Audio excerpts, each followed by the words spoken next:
សិទ្ធិរបស់យើងមិនថមថយរសាត់ទៅតាមអាយុនោះទេគុំនិតជាងច្បាំងមានកំលាំងណាស់ព្រោះទ្រង់នឹងខ្យល់មានភាពក្លាហានចេញសួរចេញឆ្ងល់ស្វាបរវល់ជួយសង្គមជាតិអរុណតីការិកសួស្ដីពីពេញលោកាអ្នកជាពន្លឺបេះដូងគ្រួសារប្រភពស្រស់ថ្លានៃក្តីសង្ឃឹមបាបរវល់សង្គមជាតិតែយើងខ្លាំងក្លាពួកពៀតាតាំងចំបាំងយកជោគជ័យតម្លៃដ៏អស្ចារ្យដូចជាបច្នៃប្រាជ្ញារក្សាតម្លៃគ្រប់វ័យណា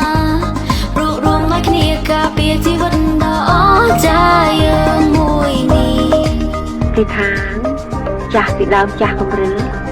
ចាស់អត់មានទំនើបវាអឡងទេអញ្ចឹងយើងមានអារម្មណ៍ថា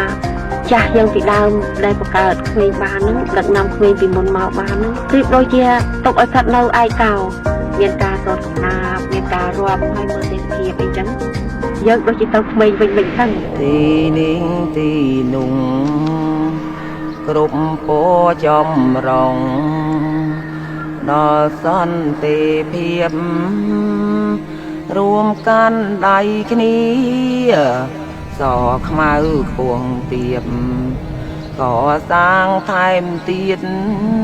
អភិវឌ្ឍទៅមុខ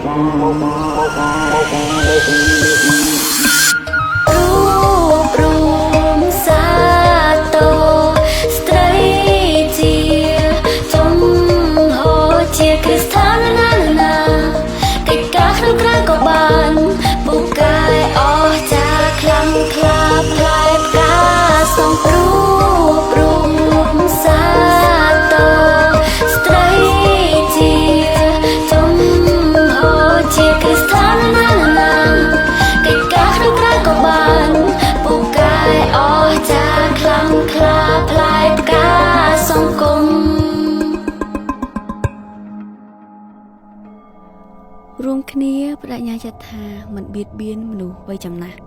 មិនទុកឲ្យពួកគាត់នៅឯកាឬបំភ្លេចគាត់ឡើយរួមគ្នាក្រោកឈរឡើងដើម្បីឲ្យពួកគាត់ទទួលបានសិទ្ធិក្នុងការបង្កើតនិងសិទ្ធិក្នុងការអភិវឌ្ឍ